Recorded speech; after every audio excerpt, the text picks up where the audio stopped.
Hi, I'm tetsef. I really can't figure out the lighting right now, so this is the best we're gonna get. I'm relearning all the calculus that I've once forgotten, and I'm hoping to move on to linear algebra and statistics soon. I really want to gain a firm understanding of the underpinnings of artificial intelligence. If this content appeals to you, let me know and feel free to join the community. I'm live streaming all of my progress and putting up snippets on YouTube. Thanks for watching, and I hope you enjoy this video. Alright, today we're working on calculus. We're going to start off on limits, chapter 1. Over time, I'm hoping to work through the entire book.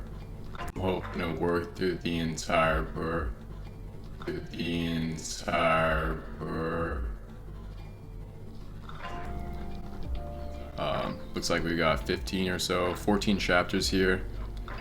Maybe a chapter a week. Pump it out pretty fast. Alright, let's get started. So the main thing they highlight here is calculus is dealing with area and rates of change. These are the two problems that Leibniz and Newton considered when they were developing calculus, and that previous to them they weren't able to reason about. So calculating area for arbitrary shapes, and then calculating things like distance when you have a rate that changes over time. So they developed calculus to solve these two problems and then found the connection between them, which is derivatives and integrals. So let's start with this function y equals sine of x divided by x. And then when x is near 1, what value is the function near? And that is, the informal definition of what the limit is. So let's take a look at the graph here of sine of x divided by x. And let's see what happens as x approaches 1. So from the left side, it looks like the value of the function approaches 0.8 something. And from the right side, it looks about the same. So then we see here that the value of y at sine of 1 over 1 is about 0.84. So it makes sense that when x is near 1, then y will be near 0.84. And then we're going to try x equals 0, and then we get indeterminate because we're dividing by 0 here. But instead of direct substitution, if we take a look at the graph, we can see that the value of the function approaches 1 as x approaches 0. So maybe we can say that the limit is then equal to 1, as we do here. So here they just define the notation for the limit. That is the limit of y as x approaches 1 is equal to the limit of that function as x approaches 1 is equal to some value L. Another way to look at these problems is through the graph, or through the table, where you just plot a number of different x values and their respective function values, and then you can see the behavior of that function when x is near 1. Alright, numerical method. The limit of sine of x divided by x is about 1 as x approaches 0, according to this numerical approach. Okay, let's take a look at this example. It says use graphical and numerical methods to compute this limit. Okay, so we have the limit as x approaches 3 of x squared minus x minus 6 divided by, divided by 6x squared minus 19x plus 3. So if we try direct substitution here, then we're going to get 9 minus 3 minus 6 divided by 6 times 9 minus 19 times 3 plus 3, which is equal to 0 divided by 54 minus 57 plus 3, So then we get the same indeterminate because we're going to be dividing by 0 on the denominator. So we can't do direct substitution. But instead we can take a look at the graph and also the numerical approach to the table. So let's look at what they have here in the book. At x equals 3, you can see that the value of the function is approaching around 0.29 from either side. And that's very clear by the graph. And then the numerical approach, you see about the same thing, 0.294 or so. So then we can say the limit is about 0.294. Questions here. If a graph does not produce as good an approximation as a table, why bother with it? So one thing is the table on a short like domain of x values can't really display the whole behavior of the graph that's going on. So the graph could be very erratic over some interval, but if you just have a table of a time slice here, then you're not really going to see that change until you look at the graph of the whole section. How many values of x in a table are enough? It's really hard to determine what's enough because you just need to be able to see the whole behavior. So there's not really a steadfast way to determine that. Alright, let's move on to this next example here. Graphically and numerically approximate the limit of f of x as x approaches 0, where f of x is equal to this function. So we see the graphics here.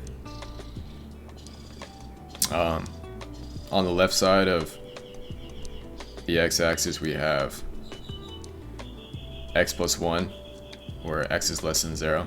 So you just see this line here, and then you have a parabolic function on the right side, negative x squared plus 1. So then the limit behavior as the function approaches 0, we can take a look here on the left side. The function approaches 1. On the right side it also approaches 1. So even though it's not defined at x equals 0, the limit is still 0, as they mention here. And you see the same exact thing with the numerical approximation. Okay, when do limits not exist?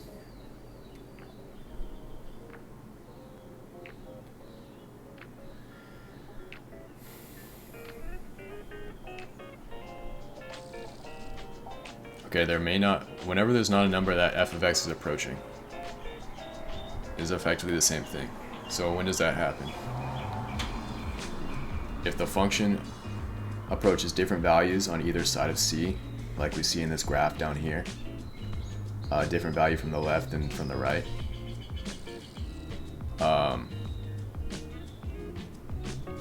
2, the function may grow without upper bound as x approaches c. So if c is over here and then the function is approaching infinity, then there's no bound, so there's no limit. And then lastly, the function may oscillate as x approaches c without approaching a specific value. So that's kind of like what we had before up here. If you're on a very small domain and you have a function that's just super oscillatory, then you can't really define a limit at x equals c. Okay, let's take a look at some of these examples.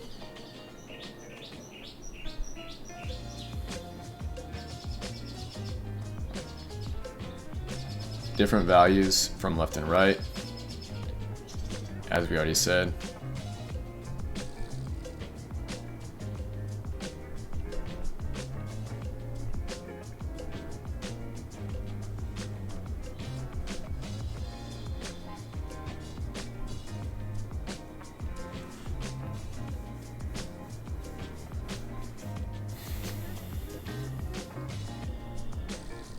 Function grows without bounds. So even just looking at the function here, we can see as x approaches 1, the denominator is approaching 0, and the numerator stays constant at 1. So we know that it's going to reach infinity. It's going to approach infinity. And we see the same exact thing in the graph.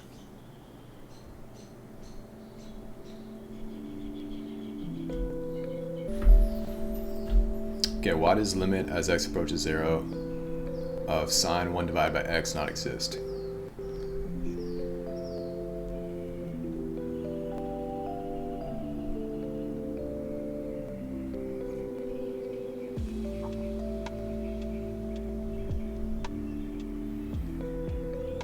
So in figure A, it's on the interval -1 to 1, and it oscillates near x equals 0. And then in figure B, they zoom in on the interval of -0.1 to 0.1. So an even smaller interval, and it still oscillates even more.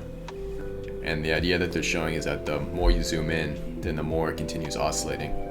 So you can never actually find the limit at x equals 0.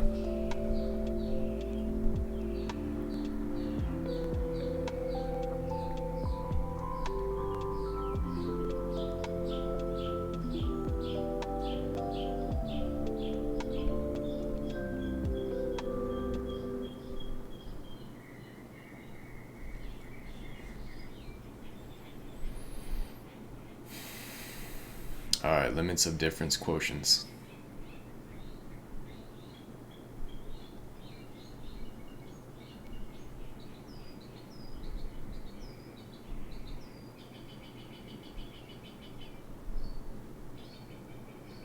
F of x is a position function. X is seconds. When x equals 1, the particle is at 10 feet. X is 5, particle is at 20 feet. Okay, so we have these 2 points. Calculate the average velocity. Difference quotient. So this is really very similar to the slope calculation of, y2 minus y1 over x2 minus x1.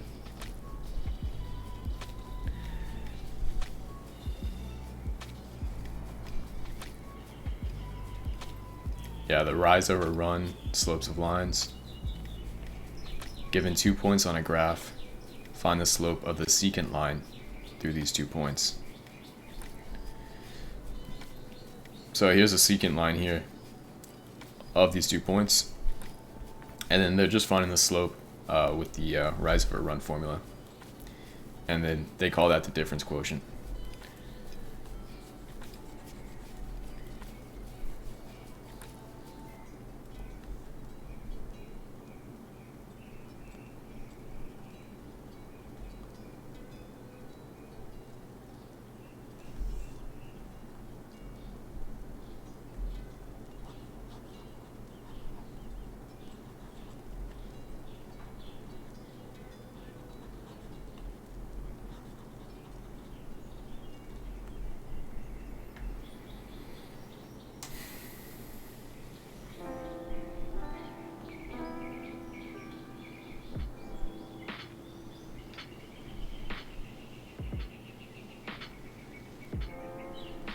So on another time interval, we basically take that same function we had, and we're adding h seconds later.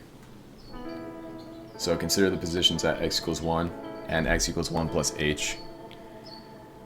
Then we have basically the same formula for the slope or the difference quotient, but we're using it in terms of h now. So we have f of 1 plus h minus f of 1 divided by 1 plus h minus 1, and then we get this result.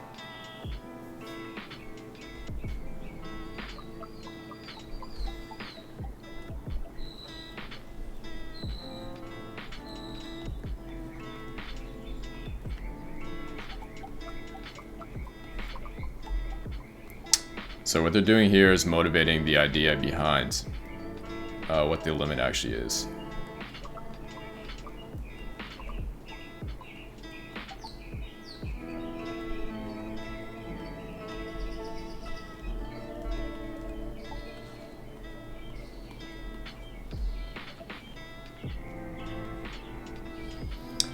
So you have any 2 points at a certain position 1 and then a certain position h away from 1. Then you calculate their distance quotient by taking the value at that position h away from 1 minus the value at 1 divided by the distance h between them.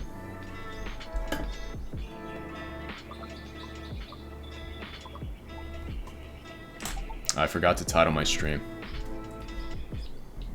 Alright. Should be good to go.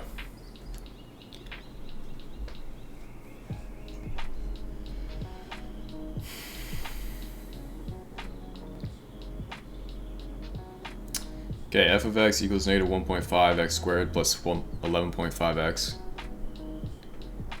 Take f of 1 and f of 5. Compute the difference quotient.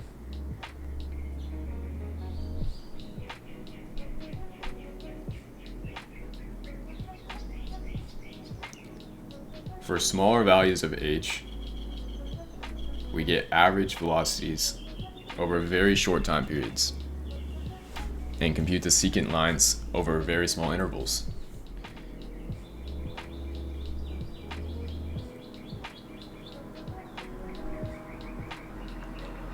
Now, what is the limit of the difference quotient as h approaches 0? Well, as h approaches 0, we're going to have f of 1 minus f of 1 divided by 0. So we can't see by direct substitution.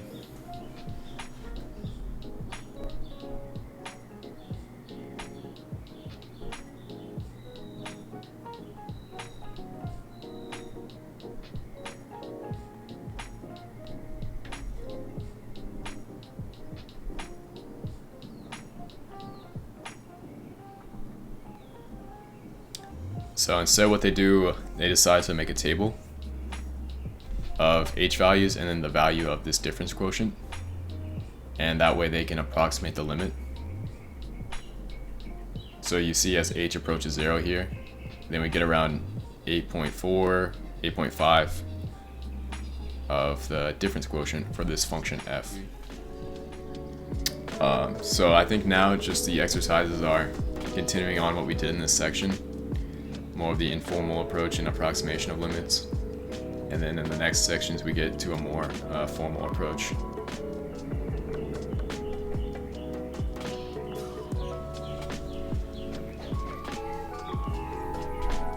Alright, let's do some of these problems.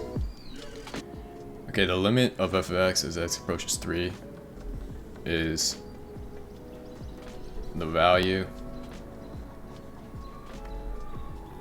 that f of x settles on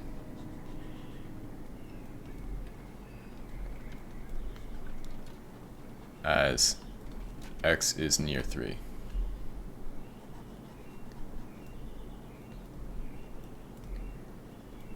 Extremely informal definition.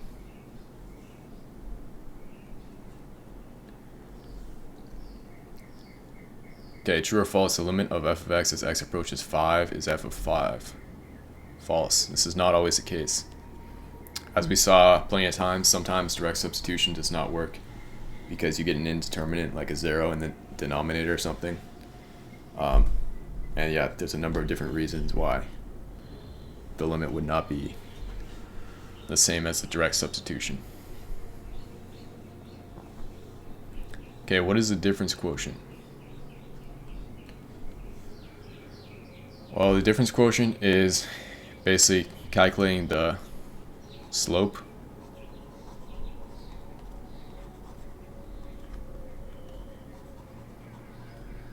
of the secant line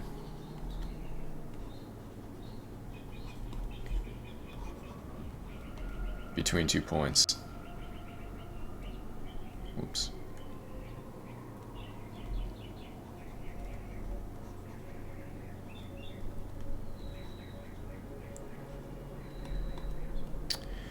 Okay, more concretely, if you have some function, that's bad. Alright, whatever. You have a point here, you have a point here. Now the secant line between them, you calculate the slope here by taking the y value here minus the y value here divided by the x value here, divided by minus the x value here. So what's this approximating? Well, it's the average change of the function over this interval between these 2 points.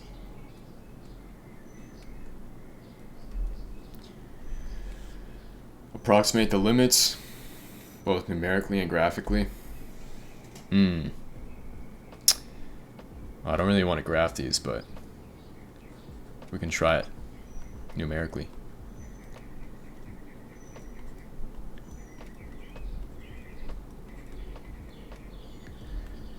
Okay, let's try direct substitution. Get 1 plus 3 minus 5 equals -1.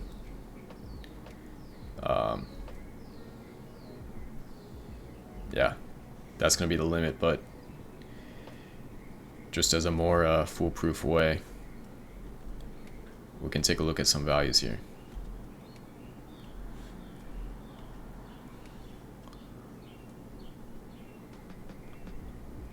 X value and then f of x.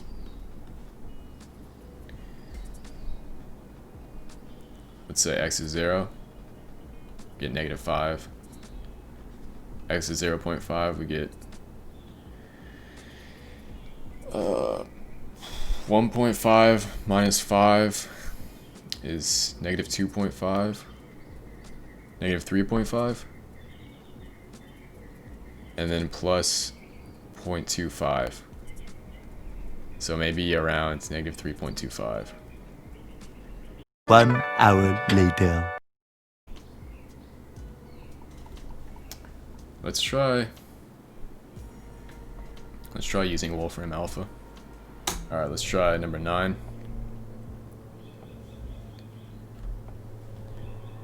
Got the limit as x approaches 0 of x plus 1 divided by x squared plus 3x. Now here, if we try direct substitution, we're gonna get indeterminate because we have a 0 in the denominator, so we can't do that. But we can look at values close to 0 and then try to figure out the limit.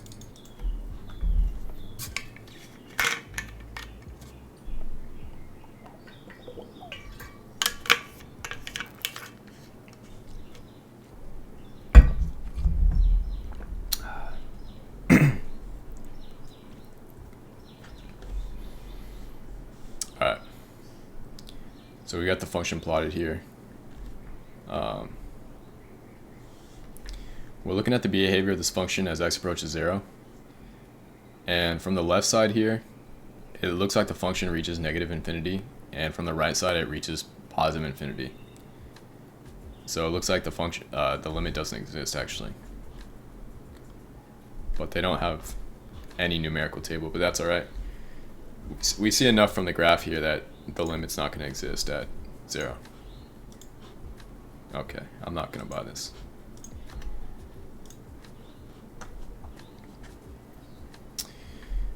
Alright.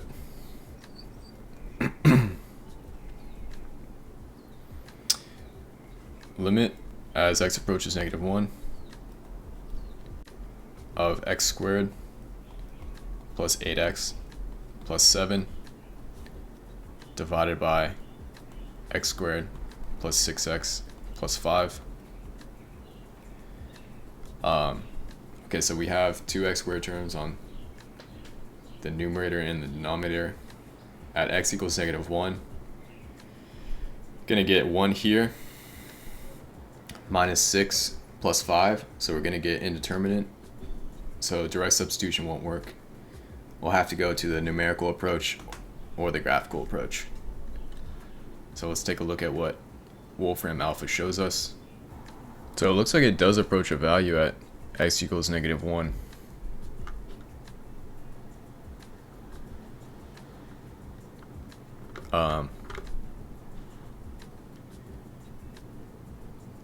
I wonder if we can figure out a way to create a table of these values easily here. Can you just plug in x equals? Okay, sweet. So we're looking at values near -1. We'll try -1.5, -1.25, -1.1, -1.05, and the -1 we know doesn't exist. So it looks like it's getting very close to 1.5.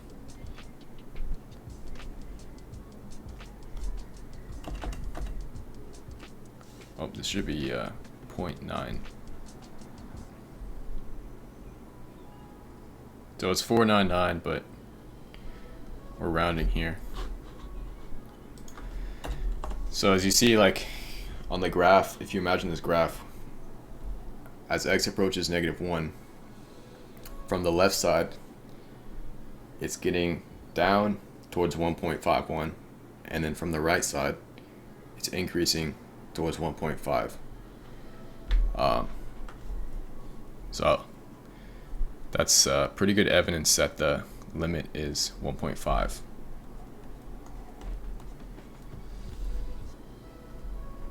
Limit of f of x as x approaches 2,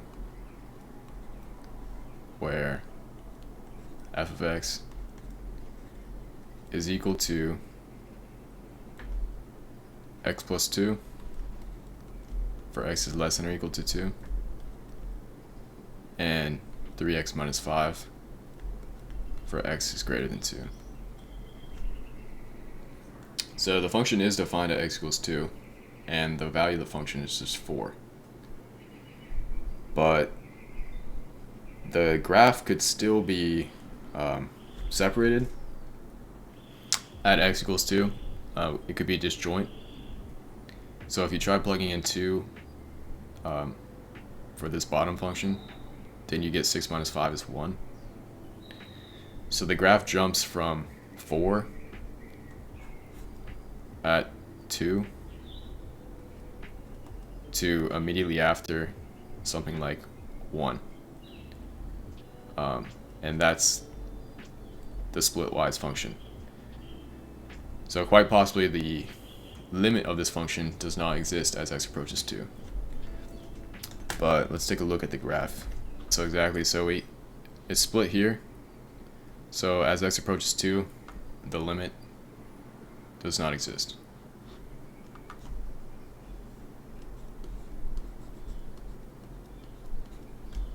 "15. What's the limit of f of x as x approaches 0 of f of x equals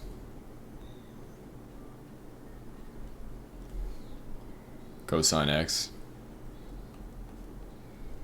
for x is less than or equal to 0, and x squared plus 3x plus 1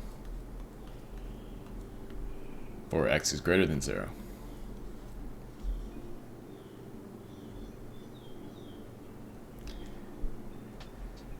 Okay, so as x approaches 0, at x equals 0, then we have cosine of x, which should equal 1. And then over here, we're also going to have 1 at x equals 0, even though the function is not defined there. But the point of doing this is to show that it's continuous at x equals 0, and we don't get something like this where it's split. So I argue that the limit here is 1. Now let's take a look at the graph here. Yeah, exactly. So it's smooth, and we can see that the limit at 1, or sorry, the limit as x approaches 0 is 1.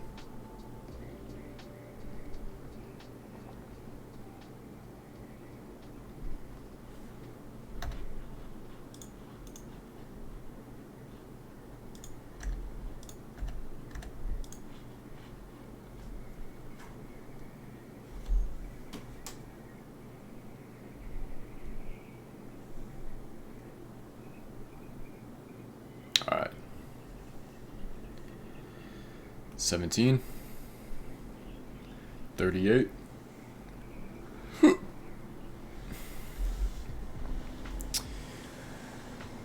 Function f and a value a are given.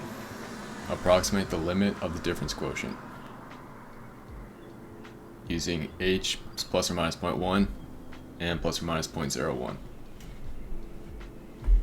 Okay, so we have f of x is equal to negative 7x plus 2, and we're looking at a equals 3.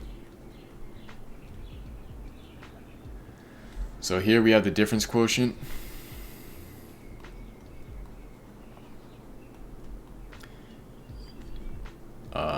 Oh, we want the limit of the difference quotient. Okay, but let's take a look at the difference quotient first.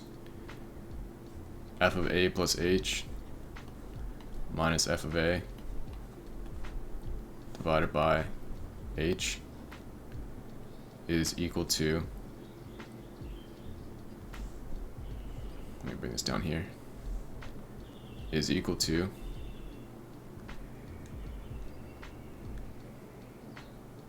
f okay, so we're taking a look at 4 different values of h, but regardless, a is constant, so we have f of 3 plus h corona minus f of 3 divided by h, and yeah, and then we want the limit of this as h approaches 0. But we're using different values of h. Oh, okay, we're approximating with different values of h. I see. Okay. So yeah, let's just make a table here. Got the h value here, and then we've got difference quotient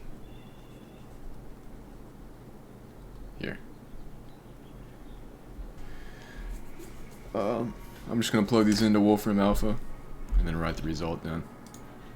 Basically, the whole idea behind this question, let me pull it up again, is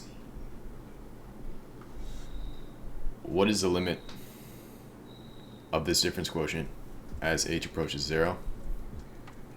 We have some function and we have some value a, and we want to see with different values of h how well can we approximate the limit of as x approaches 0. And we see that for values very close to 1, or rather very close to h, for values of h very close to 0, we consistently get -7. So this is a pretty good idea. This gives us a pretty good idea of what the limit is. Alright, let's go on to 19. Doing the same thing here except for different values of functions in a.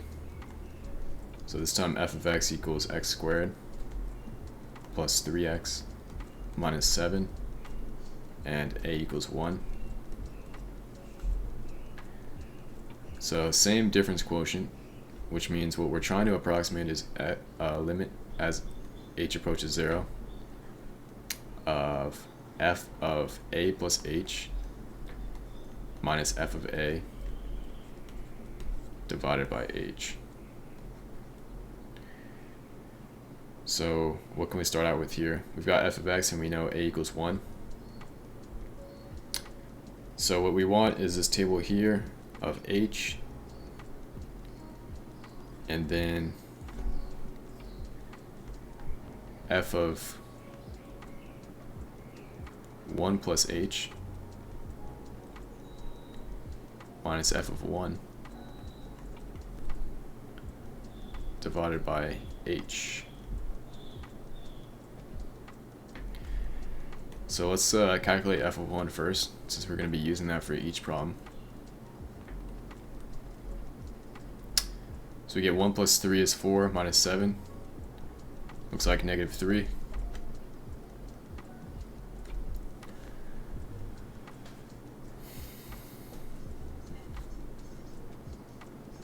And then we're using 4 different values of h again.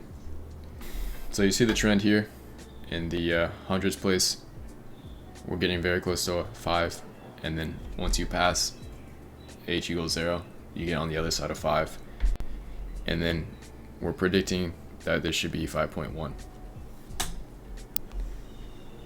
Okay, so then we can use this to approximate the limit as x approaches 0 of the difference quotient is about equal to 5. And then just a sneak peek for what's ahead. The reason we're doing all of this difference quotient, is to give motivation for how the limit relates to the derivative. So if we take a derivative of f of x, what we're going to have is 2x plus 3. And then we're using a equals 1 here. So if you plug in 1 for x, then you get the derivative is equal to 5, which is exactly what the limit of the difference quotient shows you here.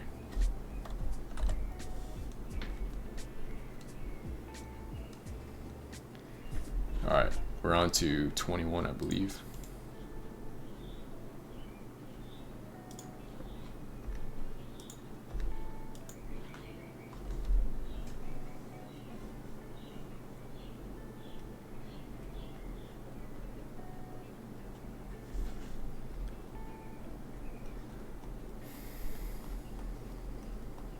F of x equals negative 4x squared plus 5x minus 1, and we're using a equals negative 3. Same type of problem.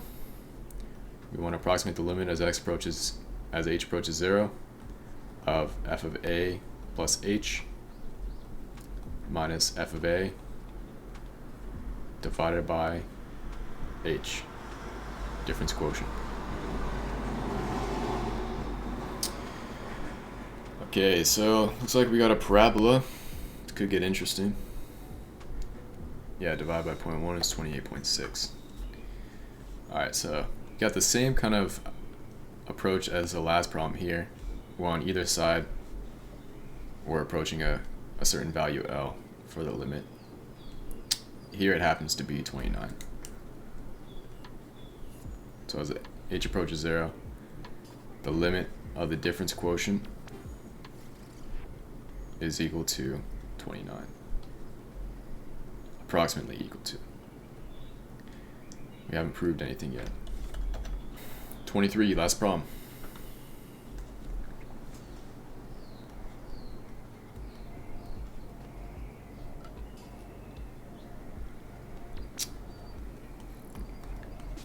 F of x equals sine of x. A equals pi.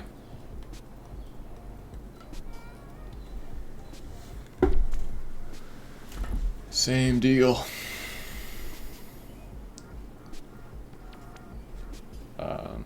Yep.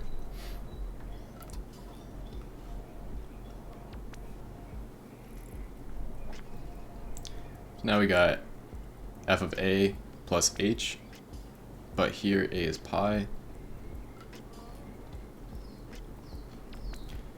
minus f of h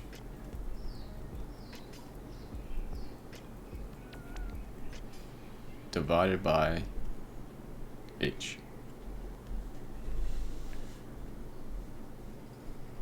Oh, sorry, this is the f of a. There we go.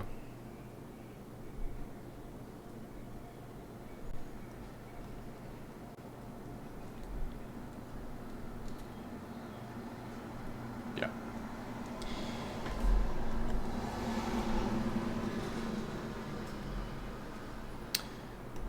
So f of pi is equal to sine of pi should be equal to 0. This one could be pretty easy. Well, not with this function. And we see that here it tends towards -1. So we say the limit as h approaches 0 of the difference quotient, that is this thing here, is approximately -1.